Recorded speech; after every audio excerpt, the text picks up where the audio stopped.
좀 상세하게 읽어보시면 또 도움이 되지 않을까 생각을 합니다. 그래서 이제 그 발제에 이어서 토론을 시작하도록 하겠습니다. 제일 먼저 우리 그 김동국 부장님께서 이 발제문에 따라서 이 발제문에 대한 토론을 먼저 진행을 해주시도록 하겠습니다. 네, 안녕하세요. 저는 병원에서 근무하고 있는 재활학과 의사에서 사실 여기 나와 있는 이 내용들에 대해서 좀 더 깊게 연구하시는 분이 많으실 텐데 저는 좀 편하게 이야기를 좀 드리고 싶어요. 재활학과 의사 입장에서 병원에서 환자들을 치료하고 또 이분이 장애인으로 나가기를 바라는 그 의사 입장에서 좀 아쉬운 점들, 좀 바라는 점들 좀 말씀을 드리면 좋을 것 같습니다. 재활의학과 의사로 환자분이 입원을 하면은 항상 저희는 재활치료 이분이 포괄적인 재활치료를 위해서 저한테 입원을 했다라는 기록을 마지막에 남기게 되는데, 그래서 저희가 이제 재활의학과에서는 포괄적 재활치료, 컴프레시브 치료라는 말을 쓰기도 하지만 매니지먼트라는 걸 얘기를 하는데, 그거를 위해서 저희 공부할 때부터 재활의학과를 공부할 때부터 팀이라는 걸 많이 얘기하거든요. 근데 어느 순간부터 팀이라는 거를 우리나라에서는 병원에 있는 소그룹, 물리치료사, 작업치료사, 언어치료사, 넓어지면 사회복지사, 영양사 이 정도까지는 얘기하지만 그거보다 정말 더 큰 팀의 치료팀의 범위는 그거를 넘어서는 개념이거든요. 사실 그 안에는 오늘 이야기 드릴 동료 상담가 또는 동료 지지자를 넘어서 지역사에 있는 여러 자원들 그리고 친구, 가족까지가 다 포함된 게 사실 포괄적인 재활팀이라고 얘기하는데, 우리나라 병원에는 많은 한계가 있죠. 병원에 이런 것들을 만들기가 쉽지도 않고 사실 병원에 있어야 할 조직들은 아니죠. 사실 우리가 재활치료 한 사람이 중도장애를 겪어서 이 사람이 사회복귀라는 걸 재활의학과 의사가 목표를 하는데, 병원에서만 이루어질 수 없고 그 병원을 떠나는 병원에서 넘어서는 여러 단계들이 필요한데 아직까지 많이 부족한 거는 실제 사실인 것 같고요. 사실 또 병원이라고 사실 어떤 분이 치료를 받고 퇴원하면 되는 건데, 많은 다른 과들은 의사, 간호사, 치료사 이런 범위만 있으면은 치료가 끝날 거예요. 근데 재활이라는 부분은 그거로 끝나지가 않거든요. 근데 우리나라 한계점, 의사들도 이해를 못해요.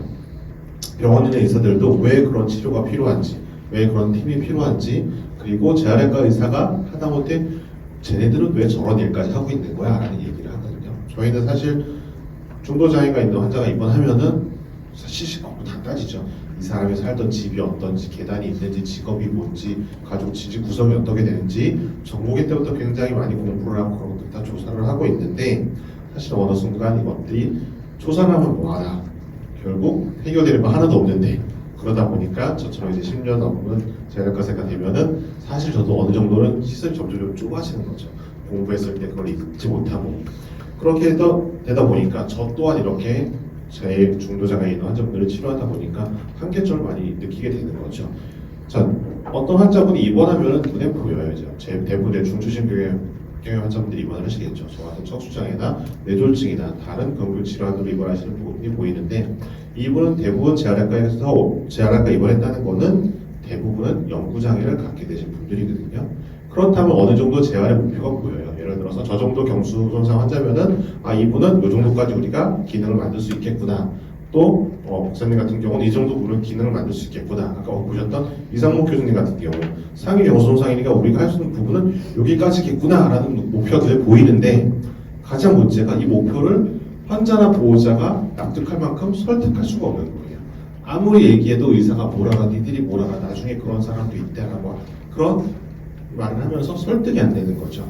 그럴 때 사실 저 또한 이제 재활치료를 받았던 입장에서 저 또한 그런 것들을 가장 많이 도움받았던 게, 한 병원에 입원했을 때 주변에 있던 다른 환자분들이나 그 병원에 놀러오는 기존의 장애인들에게 굉장히 많은 도움을 받았던 것 같아요. 결국 그분들이 어떻게 보면은 저한테는 동료 상담이나 동료 지지자가 됐던 거죠. 그분들이 사실 저는 20년 정도 전에는 휠체어팔로 오시는 분들이 굉장히 많은 그런 이야기를 듣고 도움을 받았었어요. 당시에는 뭐 동료 상담, 동료 지지 이런 게 없었으니까. 그래서 그분들한테 많은 도움을 받았었는데, 많은 도움을 받았죠. 받아서 저도 뭐 사회복귀 하는데 그분들 많은 도움을 받았는데, 다시 한번 생각해 볼 때 그분들이 정말 많은 도움을 주지만 이분들이 우리가 생각하는 것만큼 잘 훈련된 인력이라든가 많은 지식을 가지고 있는 분들은 아니거든요. 그때그때 본인이 느꼈던 것들, 본인이 경험했던 것들을 나눠주시는 건 좋지만 병원 입장에서 볼 때는 어떤 부분에서는 굉장히 도움이 되는데 어떤 부분에서는 굉장히 환자한테, 장인한테 도움이 안 되는 말들을 해주시는 경우들이 있었어요. 예를 들어서 어떤 분이 이제 환자분이 방광염이 생겨가지고 병원에서 검사하고 막 열이 나고 해서 항생제를 쓰려고 하는데 옆에 있던 휠체어 타고 오시는 분들이 야, 다 필요 없어. 실제로 제가 들었던 얘기들이요. 다 필요 없어. 그냥 먹던 약 다 끊고 방광염이 뭐 항생제 다 끊고 포카리스틴 한 통 들고서 이불 뒤집어 쓰고 안에 목해가지고 며칠 땀 삐질삐질 흘리고 나면은 다 나아. 물론 나을 수 있겠죠. 우리 몸은 회복력이 그만큼 조금 이겨낼 수 있는 힘이 있기 때문에. 하지만 그렇지 못하고 폐혈증으로 넘어가서 돌아가실 수 있는 부분이 생길 수 있고 방광에 심각한 합병증이 올 수 있는 분들이 생기시거든요. 제가 안타까웠던 부분들은 그런 거였던 것 같아요. 좀 더 전문적인 지식을 가지고 있는 사람이 와가지고 동료들이 와서 상담을 해줬으면 얼마나 많은 도움이 됐었을까. 그렇게 잘못된 지식을 걸러주는 그런 것들이 필요하지 않을까라는 것들이 좀 아쉬웠던 것 같고요. 사실 여기에서 이제 병원 밖에서 병원이 아닌 곳에서 이렇게 다른 재활을 위해서 다른 일을 하시는 분들이 병원에 대해서 많은 불만이 좀 있으실 거예요.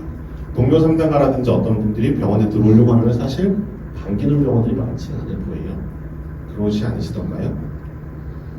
그것들 한 가지 좀 저 병원의 의사 입장에서 한 가지 변명 좀 이걸 드리면은 앞에 말씀드렸던 그런 분들이 들어와서 환자분들한테 안 좋은 영향을 끼치는 경우들이 있어서 많이 그랬던 것 같아요. 그분들이 들어와서 우리가 목표로 하고 있는 치료와는 반대되는 얘기들을 너무 많이 하고 가시니까 방해가 됐던 거죠.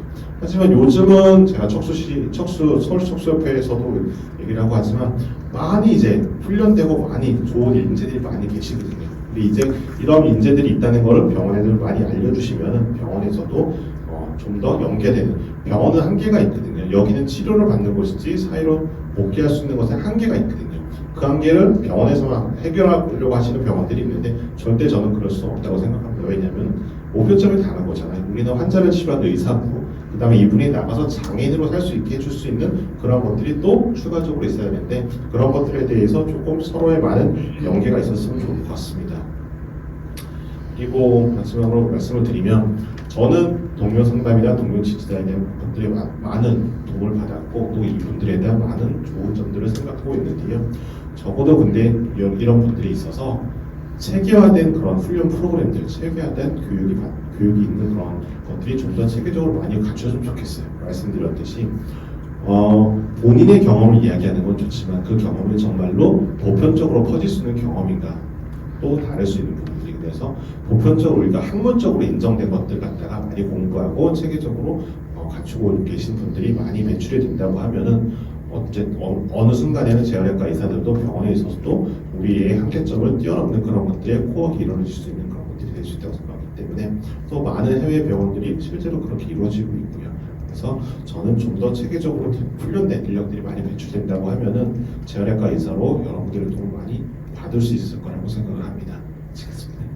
김동구 재활의학과 부장님의 말씀 잘 들었습니다. 앞에서 발제하신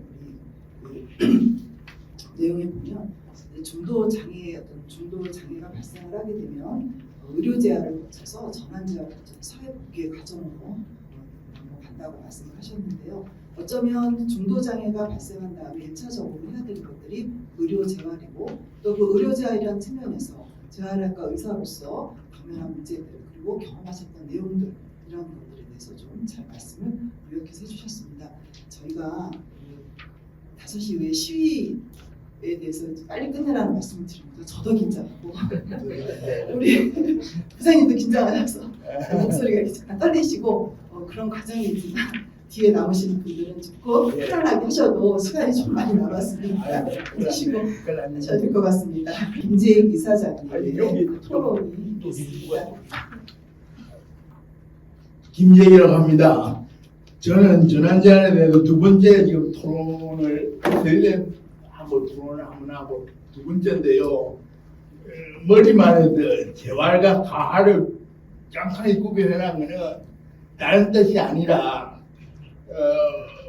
모 장애인 단체나 장애인 가족 단체들이 스웨덴에 갔다 왔어도 가활과 재활을 구별도 못하고 있고 혼재로 쓰고 있는 그래서 내가 이렇게 정확하게 구별을 해놨습니다.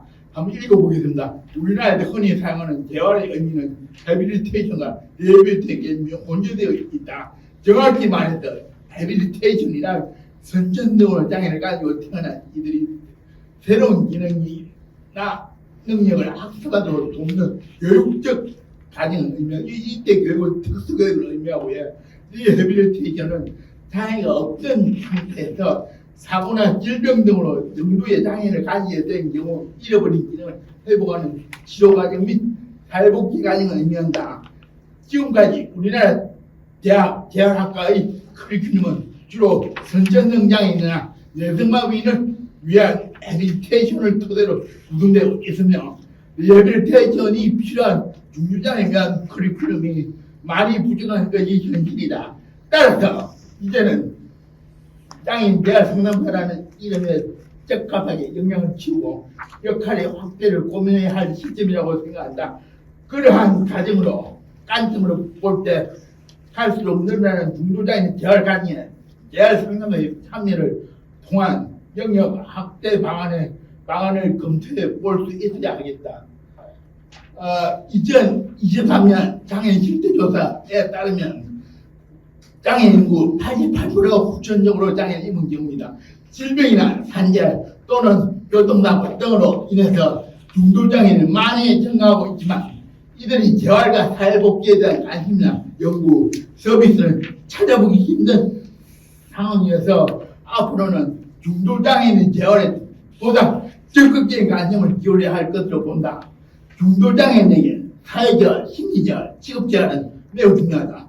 특히 사회적 재활은 중도장애에 있어서는 주거환경 개선, 이동 향상을 통한 접근성 확대 등을 통해 사회 통합에 매우 중요한 요소이고 심리적 재활은 그전까지 비장애로 살다가 갑자기 중도의 장애를 갖게 되어 장애를 즉각 받아들일 수 없어 현재 직면한 중도장애인 심리적 재활을 통하여 자신과 가족이 장애를 올바르게 받아들이고 자신의 장애로 인하여 새로운 삶을 살아야 할 정체성을 확립하게 하는 중요한 재활로서 반드시 넘어야 할 부분이다. 직업재활에 있어서도 미국은 중도장애는 90% 이상 원칙법에 이루어지지만 우리나라는 어디에서도 관련 자료를 찾아볼 수 없을 정도로 관심이 없는 상황이다. 특히 우리나라 의료재활은 현재 잘 되고 있지만 병원을 퇴원할 때부터 시작하는 전환재활이 안 되는 상태에 놓여 있다. 그러나 우리나라도 사회재활, 심리재활을 통해 사회복지가 어느 정도 가능하게 되고 직업재활이 원활히 이루어진다면 원칙복지 가능성이 높아질 것이다.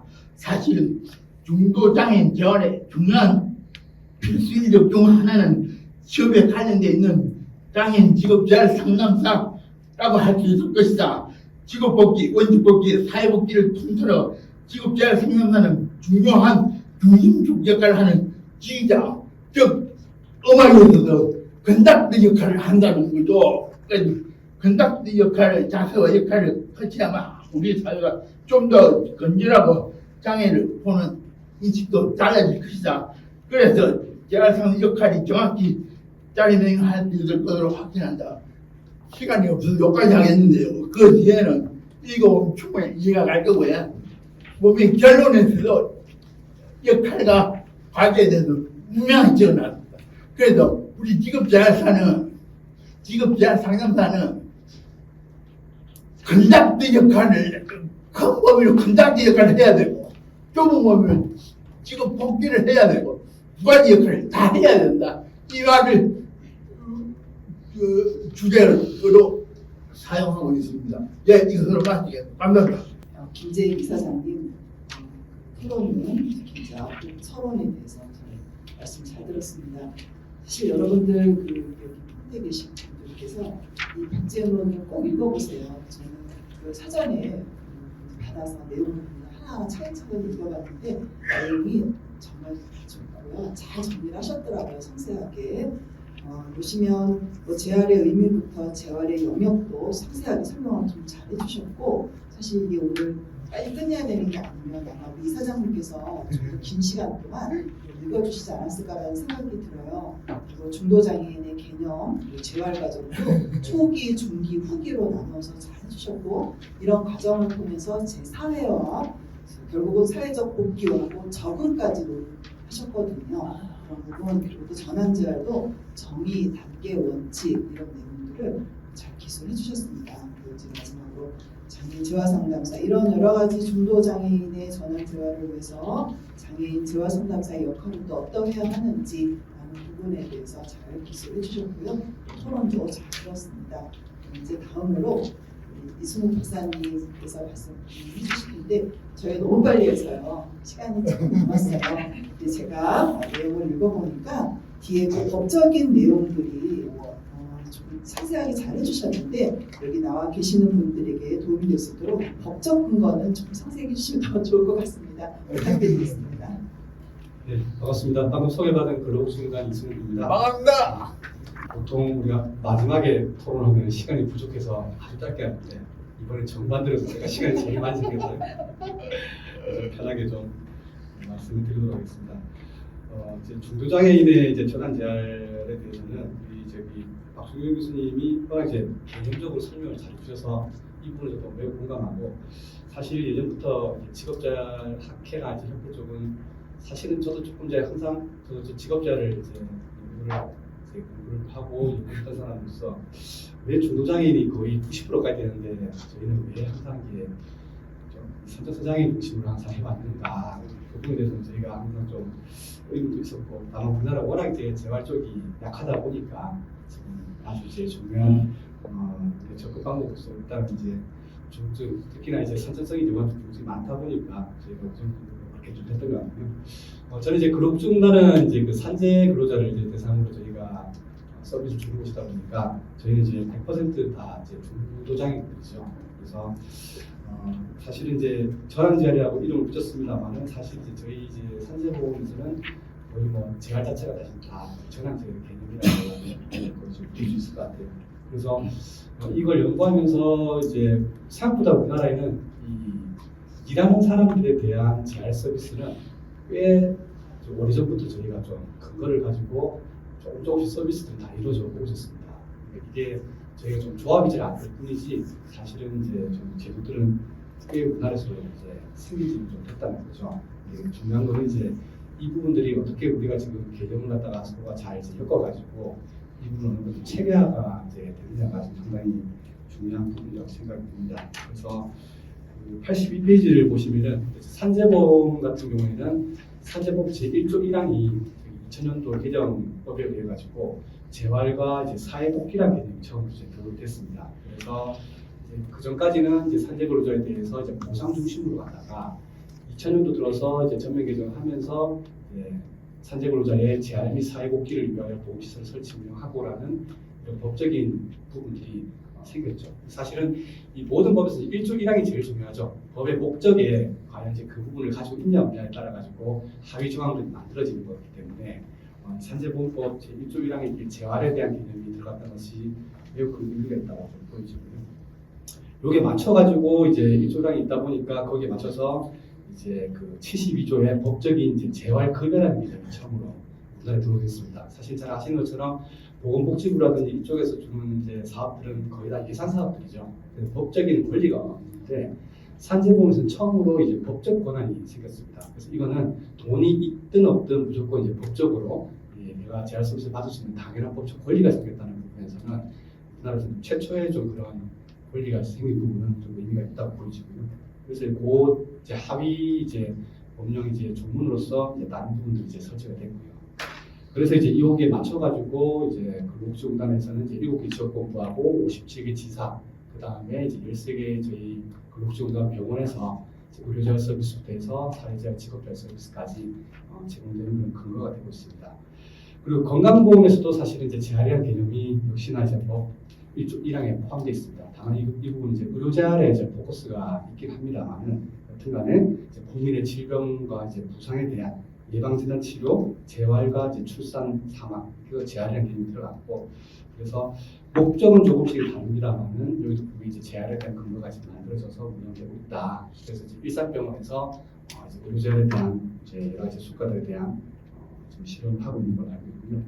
그리고 이제 공무원 재해보상제도가 이전에 원래 산재보험보다 먼저 생겼습니다.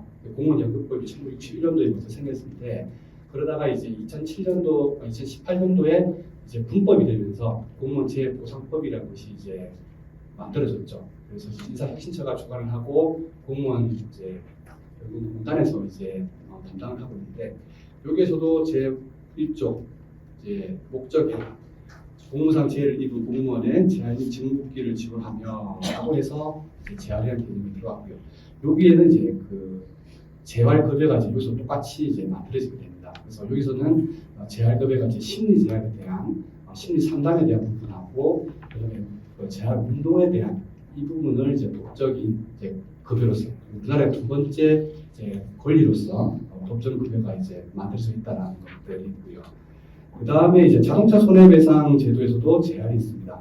그래서 이 목적 자체를 보면은 자동차 사고로 인한 사회적 손실 방지라고 해서 이 부분이 이제 포괄적으로 이제 제한을 좀 이제 할 수 있는 근거가 되고 그래서 이 31조에서 34조까지 해서 후유장애인의 재활을 지원하기 위해서 의료재활과 직업재활 시설 설치에 대해서 법적으로 이렇게 근거를 가지고 있습니다. 그래서 여기는 이제 양평 교통재활병원을 국토부에서 운영을 이제 설립을 하고 현재 지금 서울대병원에 지금 위탁 운영을 해서 지금 이제 하고 있고요. 그래서 이제 여기에서 이제 수가 자체가 뭐 좀 개념은 좀 다릅니다만은 우리나라의 이제 그 자동차 손해배상법에서 따르는 이제 교통사고 환자들이 한 33만 명쯤 발생을 하거든요.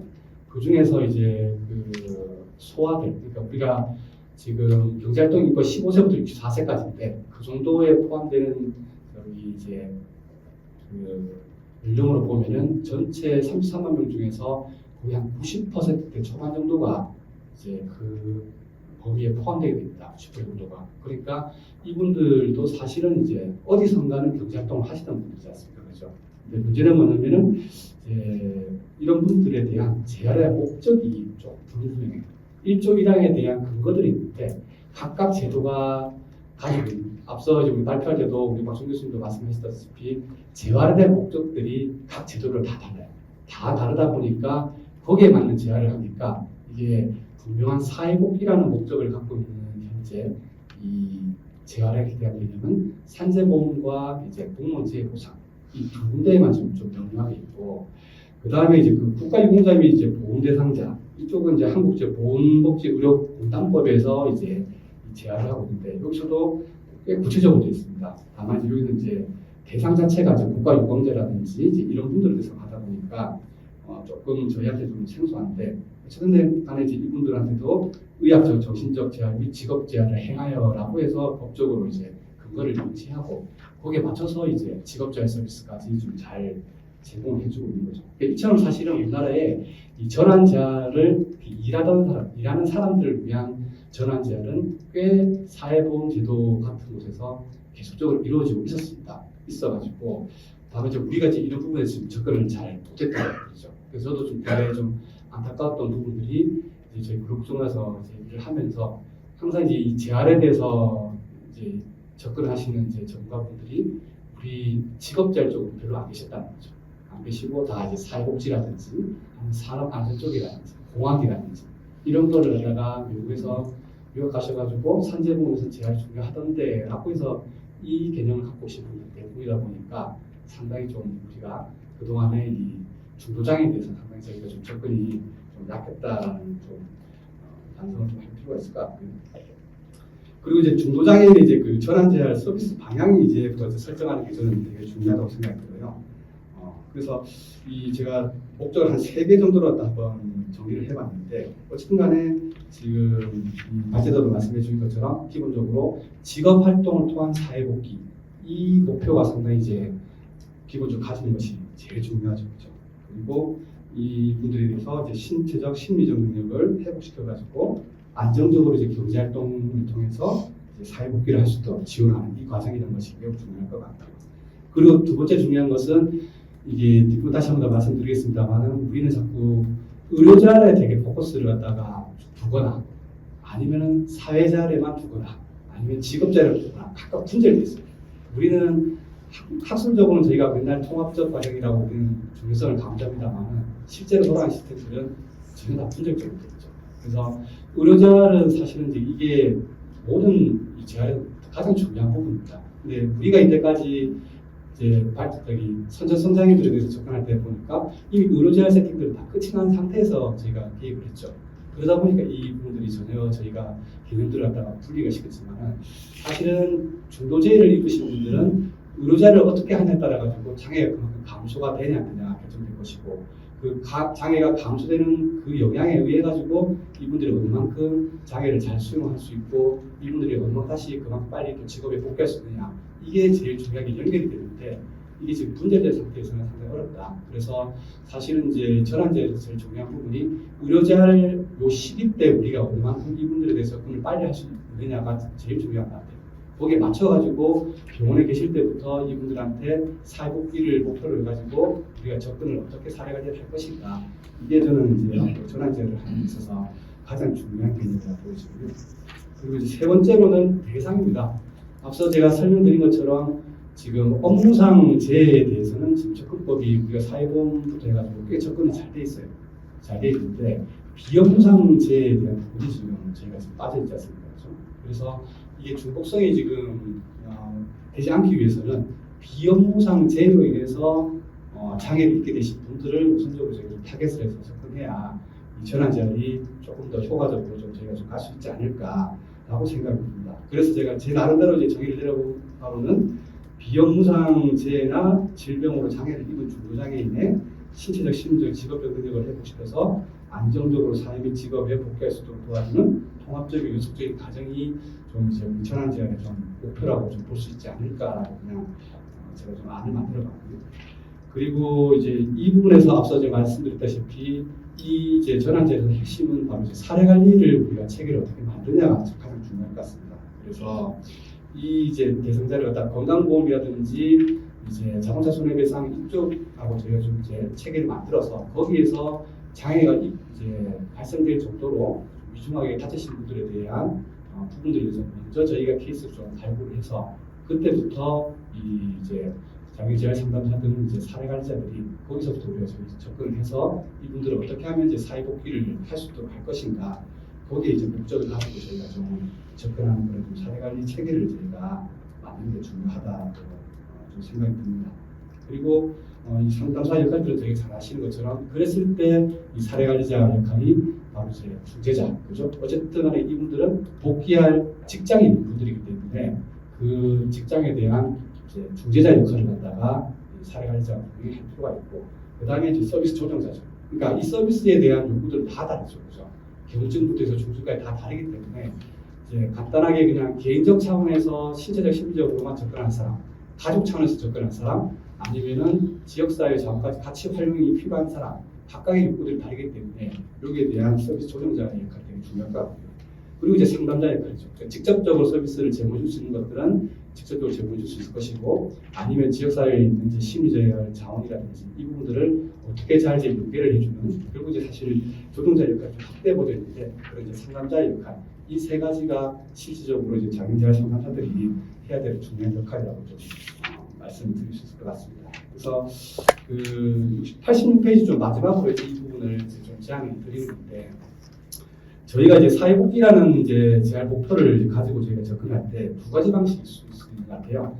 하나는 기존에 있는 인프라를 활용하는 방법이 있을 것이고 두 번째로 저희가 이제 체계를 다시 만드는 이 두 가지 방법이 있을 텐데 우선 첫 번째로 이제 그 기존 인프라를 활용하는 부분을 제가 좀 예시를 제안을 드렸습니다. 그래서 이 그림 2를 한번 보시면은 이게 저희 이제 산재병원에서 이제 가지는 저희가 프로세스 체계입니다. 그래서 산재보험은 이제 말 그대로 저희는 목적이 그 장애 감소를 통해서 산재근로자가 최대한 빨리 이제 직업에 복귀할 수 있도록 하는 그런 목적을 저희 갖고 있기 때문에 건강보험과는 전혀 좀 다른 체계를 갖고 있습니다. 그래서 건강보험에서 인정되지 않는 별도의 재활 수가를 이제 188개를 저희가 개발해서 운영 중에 있는데 다만 이게 단점은 뭐냐면은 저희 산재병원 13개만 작동이 됩니다. 물론 이제 그걸 보완하기 위해서 재활 인증병원이라고 해서 전국에 149개의 인증병원을 저희가 같이 연계해서 운영을 하고 있는데 거기는 수가 체계가 좀 작아요.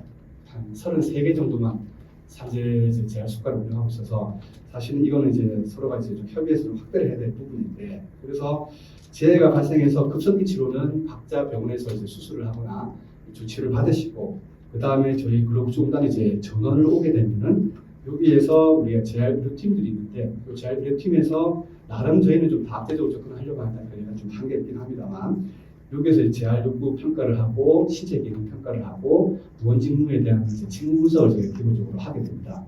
하게 되면은 이 결과를 가지고 개별 재활 계획을 수립하고 여기 맞춰서 자궁력 평가 및 강화 프로그램을 할 수 있도록 하는 그런 서비스가 필요하신 분들 아니면 의료적 처치만 필요하신 분 아니면 이제 사회심리 재활 이제 프로그램에 참여하실 분들 아니면은 일상생활 적인 프로그램에 참여하실 분들 각각을 나눌 수도 있고 이 종합적인 차원에서 복합적으로 다 쓰실 분들이 있죠, 그렇죠? 이 서비스를 이제 받으시고 나서 이제 사회복귀 평가를 갖다 하고 저희는 이제 이걸 이제 직업복귀 소견제로 운영을 하고 있는데 직업복귀 가능이 이제 소견이 저희가 발부가 되면은 직업복귀를 하시는 이런 형태로 지금 저희가 되고 있는데 이게 작게라도 저는 이제 해내면서 먼저 같이 좀 체계를 갖다 같이 연계를 하시는지 중도장애인 분들이 이렇게 좀 산재 기준에 있는 이 인프라라도 최소한 어느 정도 좀 접근해서 여기서 효과성을 좀 확보한 다음에 그 다음에 좀 이제 전국적인 차원으로 복지부에도 이제 제가 인증병원이라는 체계가 있으니까 거기에서 이제 저희 쪽 이 프로그램을 같이 좀 활용하는 이런 형태책으로 한다라면은 조금 더 모양새가 어떨까라는 약간 예시로 제가 말씀드리고요.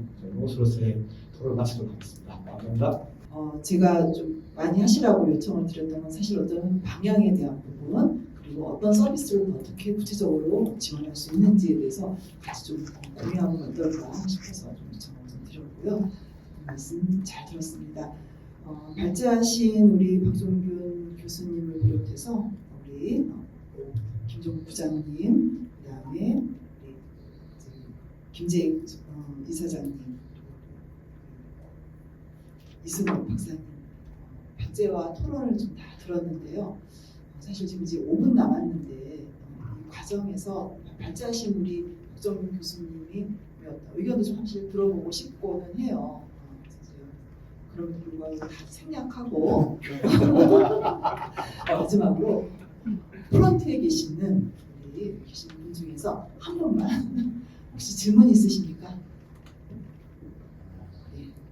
우리 저기 박정균 교수님한테 아까 제안해 주신 것 중에서 장애 재활 상담사 교육 커리큘럼도 좀 바꿨으면 좋겠다 라고 주신 거를 좀 기억하고 있는데 개인적으로 지금 이렇게 박 교수님께서 생각하시는 새로운 그 커리큘럼을 많이 배정됐을 때 어떤 부분 교과목이 좀 더 얹혔으면 좋을지 그건 좀 궁금하고요.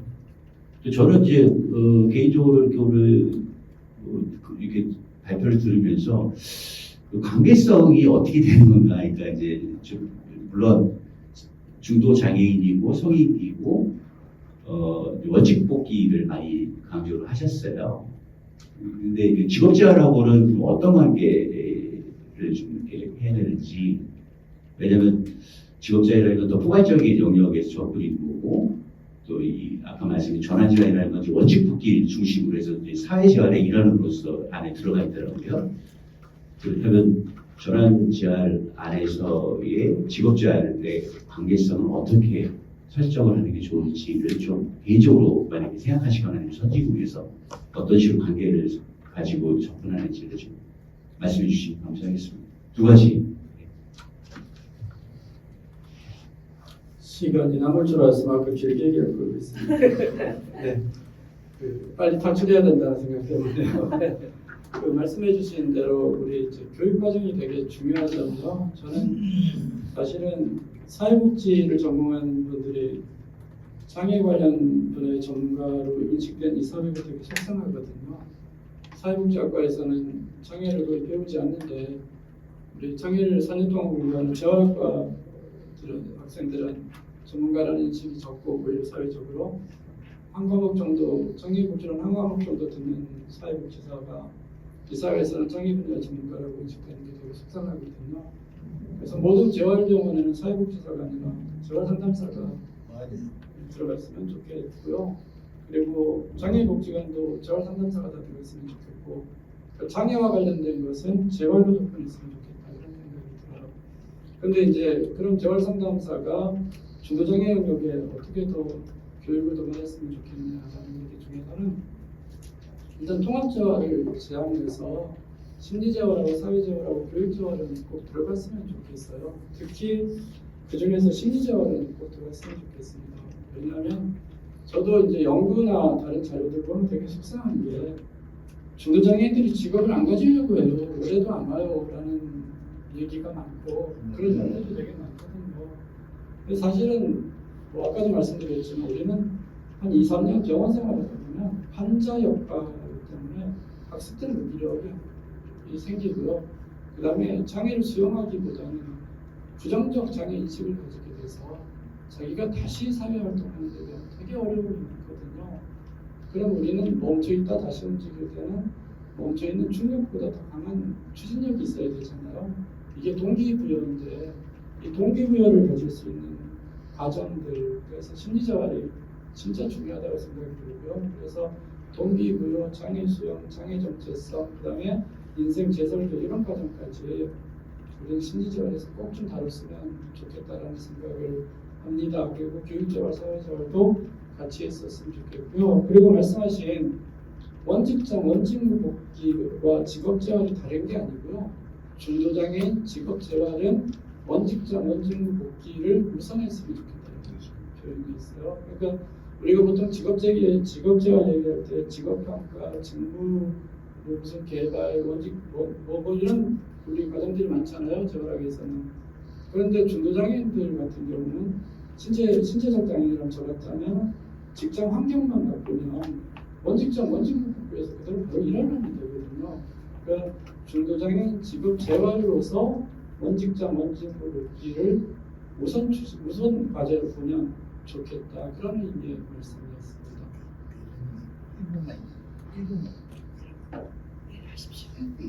1분만 하겠습니다. 낙제적 협력에서요. 저는 직업재활을 생각하는 마음에도 직업재활사에서 장애인 재활 상담사를 맡겼다면 요 안에 사회복지사 어르신이 다 들어가는 이게 직업재활 상담사가 꼭 들어가서 왜냐하면 CBR 안에 들어갔으면 좋겠습니다. 왜냐하면 진짜 실제로 해낸 목적에 일을 해보니까 취업을 하려 해도 취업 원직 뽑기는 물론이거니와 나이 무장애 이런 데보다 영 안 좋은 데들 취업하기도 힘드나 하나의 그 상황에 목적이고 지금도 오늘도 올라는 직원이 그것 때문에 또 나갔거든요. 그 정도로 취업이 힘들다는 겁니다. 그래서 이 CBR 제도 안에 우리 직업재활사가 좀 들어가고 다 합세 같이 하는 요게 사회복지사만 들어가지 말고 같이 좀 들어가서 협력을 좀 할 수 있게 만들어졌으면 좋겠다. 그래서 우리 학과의 정체성을 좀 넓혀 나갔으면 좋겠다. 이걸 저는 꼭 바라는 마음에서 진심하고 싶은 말입니다. 여기 옆에는 그 무장님은 정말 원직 복귀 잘했네요. 이렇게 원직 복귀 한 적 없어요. 한 가지만 아까 얘기하다가 갑자기 마이크를 뺏겨가지고요. 미안합니다. 우리가 보통 장애 그러면 예산을 쓰는 사람이라는 인식이 강하거든요. 근데 중도장애인 재활은 예산을 쓰는 사람이 아니라 세금을 내는 사람이라는 전제가 필요해요. 저도 정부에 조금 있어봤는데 무슨 법이나 뭐를 개정하려고 하면 규제개혁 심의에 꼭 통과해야 되더라고요. 그게 되게 어려운 건데 뭐 예를 들어 재활법을 만든다든가 직업재활법을 바꿀 때 규제개혁 심의에서 중도장애인들이 사회복귀하면 사회적 손실에서 그만큼 사회와 국가가 이익이 된다는 것을 설득하면 충분히 가능할 거라는 생각이 들었었습니다. 그래서 개인적 비극에서 머물지 말고 가족의 아픔에서 머물지 말고 사회적 손실을 우리는 충분히 보완할 수 있고 사회적 역할을 할 수 있는 존재라고 설득을 하는 과정이 꼭 필요하다는 생각이 들었습니다. 예, 단체적으로 토론자분까지 하고 싶은 말씀이 참 많으신 것 같아요. 그럼에도 불구하고 시간상 제한으로 인해서 아무래도 저희 일부를 이제 마쳐야 될 것 같긴 합니다.